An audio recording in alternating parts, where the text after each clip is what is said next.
Hello officers, welcome to Umapati academy. दोस्तों, GK का importance, GK GS का इम्पोर्टेंस आप सभी को पता है।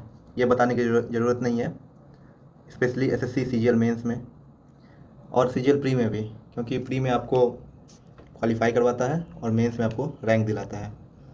तो दोस्तों, जो एक टॉपिक सबसे ज़्यादा लोगों को परेशान करती है, या फिर ये बोलें कि 100% उसकी प्रोबेबिलिटी है कि हर एक एग्ज़ाम में वो पूछा जाता है, वो है पॉलिटी का सेक्शन। और पॉलिटी का सेक्शन में आर्टिकल्स, कॉन्स्टिट्यूशन के जो आर्टिकल्स हैं वो। तो दोस्तों, इस वीडियो में हम देखते हैं कि आर्टिकल 19 जो बहुत ही इम्पोर्टेंट एक पार्ट है कॉन्स्टिट्यूशन का, राइट टू फ्रीडम में, वो उसमें आर्टिकल 19 में 6 फंडामेंटल राइट्स हैं। और इस 6 राइट को याद करना थोड़ा सा मुश्किल होता है लोगों को। और ये 6 आर्टिकल, इस राइट को यदि हम पढ़ना चाहें एक स्टोरी के माध्यम से, तो ये बहुत ही ज़्यादा आसान हो जाता है। और ये स्टोरी हमें याद भी रहती है, इसलिए हम स्टोरी बना के कोई भी चीज़ याद करते हैं। दोस्तों, इस बार भी आपको पूछा था article 17, article 18, article 20, article 21 pre के एग्ज़ाम में पूछा था। और मेंस के एग्ज़ाम में क्या होता है कि आपको मल्टीपल ऑप्शन करेक्ट क्वेश्चन पूछ देगा। जैसे कि पिछले बार पूछा था SDG sustainable development goal. SDG में 17 गोल हैं और इस 17 गोल को याद करना मुश्किल होता है, लेकिन यदि कोई स्टोरी के माध्यम से याद करेगा तो बहुत ही आसान हो जाएगा। तो वो मैं बाद में आपको बताऊंगा कैसे, दूसरे वीडियो में बताऊंगा। लेकिन ये 17 गोल को याद करना थोड़ा सा चैलेंजिंग है। और पिछले बार पूछ दिया था कि इस सब में से 4 दिया था, 4 ऑप्शन दिया था, और उसमें से पूछा था कि ये इसमें से कौन सा ऑप्शन सही है। 1 सही है, 2 सही है, 1 2 3 सही है, 1 2 4 सही है। तो ऐसे करके क्वेश्चन पूछा था, या ये भी पूछ देगा कौन सा गलत है। तो दोस्तों चलिए ठीक है, तो अब आर्टिकल 19 के बारे में हम बात करते हैं। आर्टिकल 19 में जो 6 फंडामेंटल राइट्स हैं उसको हम समझने की कोशिश करते हैं। तो आइए एक हम इमेजिनरी एक स्टोरी बनाते हैं और उसी माध्यम से समझेंगे कि ये क्या है, आर्टिकल 19 का 6 राइट्स कौन कौन से हैं और उसको याद करने का क्या तरीका है। और फिर ये भी देख लेंगे, हम लास्ट में ये देख लेंगे कि वो राइट्स जो है वो उसके जो कॉन्स्टिट्यूशन में लिखा है वो उसकी क्या लैंग्वेज है। और तो ठीक है, अब हम स्टार्ट करते हैं। तो इमेजिन कीजिए एक लड़का है जो दिल्ली में पढ़ता है, ठीक है। और रिसेंट एक केस स्टडी लेते हैं हम। एक लड़का है, ठीक है, वो एसएससी का तैयारी करता था और उसकी एज जो है वो पिछले साल 29 ईयर्स तक थी। और उसकी एज 29 ईयर्स है और इसका नाम आप कुछ भी रख लीजिए। इसका नाम मैं यदि बताऊं तो इसका नाम रख लीजिए आप मिस्टर राज। राज लिख लीजिए, ठीक है, राज और सिमरन। तो ये स्टोरी है, ठीक है, राज का स्टोरी। ये 29 ईयर्स, पिछले बार 2022 का एग्ज़ाम दिया था। 2022 में ये अनफॉर्चुनेटली ये इसको कोई रैंक नहीं मिल पाई थी। बहुत सारे रीजन्स हो सकते हैं, टाइपिंग में फेल हो गया होगा, कंप्यूटर में फेल हो गया होगा, या फिर नंबर अच्छे नहीं आए होंगे। तो वो 2023 एसएससी सीजीएल का एग्ज़ाम देना चाहता था। लेकिन जब नोटिफिकेशन आया अप्रैल में, तो उसने देखा कि उसका एज तो क्रॉस हो गया। उसका एज जो है वो फर्स्ट अप्रैल मतलब जो 1 अगस्त का जो था नोटिफिकेशन का डेट, उसमें उसका एज जो है वो 30+ हो जाता है। तो वो फिर एग्ज़ाम नहीं दे पाएगा। तो फिर वो क्या करेगा? तो उसको अब याद आया कि भाई मैंने तो पॉलिटी बहुत अच्छे से पढ़ रखी है।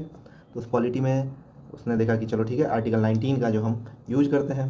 तो सबसे पहले वो क्या किया कि अपना दोस्तों के ये मतलब प्रोपोगेट करने लगा कि दोस्त ये गलत है, हमारे साथ गलत हुआ है। अलग अलग वीडियोस के माध्यम से ये भी बताने लगा, लोगों को भी बोलने लगा और अपने दोस्तों को भी बताने लगा। और जो भी इनके कैटेगरी में जो भी फॉलो करते हैं सबको बताने लगा कि भाई इसलिए हमें इसका प्रोटेस्ट करना चाहिए, ये जो है हमारे साथ गलत किया है एसएससी ने। तो आर्टिकल 19 जो है वो है right to freedom of speech and expression. ठीक है दोस्तों, आपको याद रहेगा article 19 right to freedom of speech and expression. इसको ऐसे याद रखिए कि राज जो है वो अपना स्पीच और एक्सप्रेशन मतलब अपने आप को एक्सप्रेस करने लगा कि भाई हमें मिलना चाहिए, हमें एसएससी हमारे राइट्स को उल्लंघन कर रही है, हमें नौकरी जो है वो मिलना चाहिए। मतलब उसकी जो एज जो है वो इस बार कंसिडर करना चाहिए, वो नेक्स्ट टाइम से वो पहले बता दे एसएससी, उसके बाद करना चाहिए। ठीक है, तो ये right to freedom of expression, speech and expression हो गया। सेकेंड जो राइट है, उसके बाद हम देखते हैं कि दोस्तों वो जब उससे नहीं हुआ, बात नहीं बना, तो फिर क्या हुआ, एसएससी को रिप्रेजेंटेशन डाला, ट्विटर पर डाला, लेकिन कोई भी बात नहीं बनी उससे। तो एसएससी ने कोई संज्ञान नहीं लिया इसका, कोई रिस्पॉन्ड नहीं किया।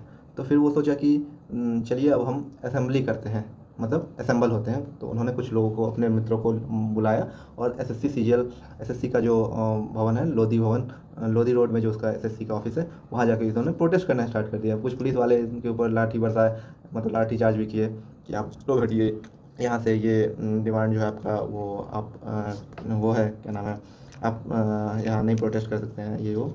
तो ठीक है, तो ये इन्होंने प्रोटेस्ट करना स्टार्ट किया, लेकिन एसएससी ने कोई इसका जवाब नहीं दिया और कुछ इसका मतलब कोई इसका आपको रिस्पॉन्ड नहीं किया। कोई कोई ना ईमेल डाला, ना इन लोग से बात करने आया, कोई इनका रिप्रेजेंटेशन करने भी नहीं आया। तो दोस्तों ये 2 आर्टिकल हमने पढ़ लिया है। ये दूसरा जो आर्टिकल है कि right to protest means second right जो है वो है right to assemble peacefully and without arms. दोस्तों ये जो है अपना एसएससी सीजीएल के एसएससी का जो ऑफिस जो है लोधी रोड के बाहर वो बैठा था, प्रोटेस्ट कर रहा था, तो विदाउट आर्म्स, इसमें सबसे ज़्यादा याद रखिए कि विदाउट आर्म्स है, आर्म्स के साथ नहीं होना चाहिए, विदाउट आर्म्स होना चाहिए, ठीक है। उसके बाद फिर क्या किया दोस्त इसने कि इसने देखा कि अब भाई अब तो कोई बात बन नहीं रहा है, तो उसने क्या किया कि एसोसिएशन बना लिया अपना, एक ग्रुप बना लिया और उस ग्रुप में देखा कि भाई सब लोगों को जोड़ा और उसने सोचा कि चलिए ठीक है, अब बात नहीं बनना तो थोड़ा सा बड़ा सा एसोसिएशन बनाते हैं और सब मिलकर प्रोटेस्ट करेंगे। तो इसने एसोसिएशन बना लिया और इसी से हमारा थर्ड राइट जो है आर्टिकल 19 इनका पार्ट सी जो मतलब 1 2 3 आर्टिकल 19 सब क्लॉज 3, ठीक है, क्लॉज 3 जो है ये इससे हमारा पूरा हो जाता है कि right to form association and union, ठीक है। अब दोस्तों जो एसएससी का जो डेट था, फॉर्म भरने का डेट था, वो डेट आ गया और वो लास्ट डेट बीत गया, ठीक है। एसएससी ने कोई मैसेज किया ना कुछ किया, तो भाई का जो अटैम्प्ट था वो 30 ईयर्स वाला वो ख़त्म हो गया। या फिर यदि और भाई का जो 32 ईयर्स भी होता है, लेकिन 32 ईयर्स में वो क्वालिफाई नहीं करता था, शायद मैथ्स में जो था वो स्टैटिक्स शायद उसके पास नहीं था, तो वो नहीं कर पाया। तो फिर उसके बाद अब सोचा कि यार अब तो कुछ 30 ईयर्स हो गया, अब तो कुछ करना चाहिए। तो फिर क्या किया कि वो सोचा कि चलिए अब मैं कहीं जाता हूँ अब जॉब ढूंढने के लिए, या फिर मैं देखता हूँ कि और क्या मेरे पास ऑप्शन है। तो फिर वो इंडिया जो है, इंडिया में वो घूमने लगा, ठीक है। और इंडिया में घूम घूम के वो देखा कि मेरे लिए क्या सूटेबल है, मैं कहाँ जॉब कर सकता हूँ। तो इसी के साथ हमारा 19.4 भी कंप्लीट होता है। 19.4 क्या है कि right to move freely throughout the territory of India, ठीक है। उसके बाद क्या है कि उसको फिर वो जब घूम रहा था तो उसे एक जगह बहुत ही पसंद आ गया, वो था नैनीताल। जी हाँ दोस्तों, नैनीताल उसे बहुत ही पसंद आ गया वहाँ की, और अभी गर्मी था तो वहाँ की वादियों में वो अच्छा लगा उसको। तो वो सोचा कि चलिए ठीक है अब यहीं रहा जाए। तो और फिर इसी के साथ हमारा 19.5 कंप्लीट होता है। तो 19.5 जो है वो है right to reside and settle in any part of the territory of India, ठीक है। और उसके बाद फिर अब जब सेटल हो गया तो भाई अब उसको तो कुछ पैसे मांग के लाया था घर से कि अब कि मुझे यहाँ रहना है, और घर वाले भी दिए थे और उन्होंने बोला कि भाई अब आप कोई जॉब वॉब स्टार्ट करो कुछ। तो अब ये तो जॉब 30 ईयर्स हो गए थे इसके, तो 30 ईयर्स के बाद फिर प्राइवेट जॉब में भी दिक्कत ही होती है, और गवर्नमेंट जॉब मतलब प्राइवेट जॉब इसको करना भी नहीं था वैसे। और गवर्नमेंट जॉब 30 ईयर्स के बाद बहुत ही कम बचता है, स्टेट के कुछ बचते हैं। तो इन्होंने सोचा कि चलिए ठीक है अब कुछ ट्रेड वेड स्टार्ट किया जाए, बिजनेस स्टार्ट किया जाए। तो इसी के साथ हमारा आर्टिकल 6 भी मतलब 19 क्लॉज 6 भी कंप्लीट होता है, और वो है right to practice any profession और to carry on any occupation trade और बिजनेसेस, ठीक है। तो दोस्तों ये हमने ये आर्टिकल 19 1 2 3 4 5 6 जान लिया, ठीक है। अब एक बार जल्दी से रिवाइज कर लेते हैं, ठीक है। उसके बाद हम देख लेंगे कि लीगली जो है वो मतलब कॉन्स्टिट्यूशन में क्या क्या आर्टिकल्स हैं जो 19 1 2 6 में है, और फिर हम अपना वीडियो एंड करेंगे। तो दोस्तों यदि आपको ये वीडियो अच्छा लग रहा है तो लाइक और सब्सक्राइब कर दें कि आगे से यदि मतलब मुझे मोटिवेशन आ सके कि मैं और भी वीडियो बना सकूं, और मैं आपके लिए ये वीडियो बनाऊंगा ही। तो ठीक है, राज नाम का एक लड़का है जो दिल्ली में पढ़ता था, 29 ईयर्स का था। 2022 में वो नहीं क्लियर कर पाया, 2023 आया जब नोटिफिकेशन आया तो वो 30 ईयर्स से पार हो रहा था 1 अगस्त 2023 को। तो उसने अपने दोस्तों को रिप्रेजेंटेशन उसने मतलब बोलने लगा कि भाई होना चाहिए ऐसा होना चाहिए, मतलब हम लोग के साथ गलत हो रहा है। उसने ट्विटर पे भी, फेसबुक पे भी और एसएससी को ग्रीवांस भी डाला था, लेकिन उससे एसएससी ने कुछ नहीं सुना। तो ये article 19(1) right to freedom of speech हो गया। आर्टिकल 19(2) उसके बाद फिर क्या हुआ कि वो लड़का जो है वो गया अकेले ही प्रोटेस्ट करने लगा। तो प्रोटेस्ट करने लगा तो फिर उसे भगा दिया, एसएससी ऑफिस के बाहर से पुलिस वालों ने भगा दिया। तो फिर सोचा कि अकेले नहीं हो सकता है, तो उसने फिर दोस्तों को अपने एक एसोसिएशन बनाना स्टार्ट कर दिया और फिर एसोसिएशन बना के फिर जाके प्रोटेस्ट किया। लेकिन फिर भी उससे बात नहीं बनी और लास्ट डेट एसएससी के बीत गया, वो फॉर्म नहीं भर पाया। उसके बाद सोचा कि भाई कुछ हमें करना चाहिए। तो वो अब दिल्ली से अच्छा नहीं लगा था, बहुत ज़्यादा पॉल्यूशन था दिल्ली में। तो वो सोचा कि चलिए और कहीं घूमा जाए। तो वो कुछ जगह घूमा, बेंगलोर, मुंबई, उत्तराखंड, हिमाचल घूमा और फिर वहाँ देखा कि नैनीताल उसे बहुत ज़्यादा ही पसंद आ गया।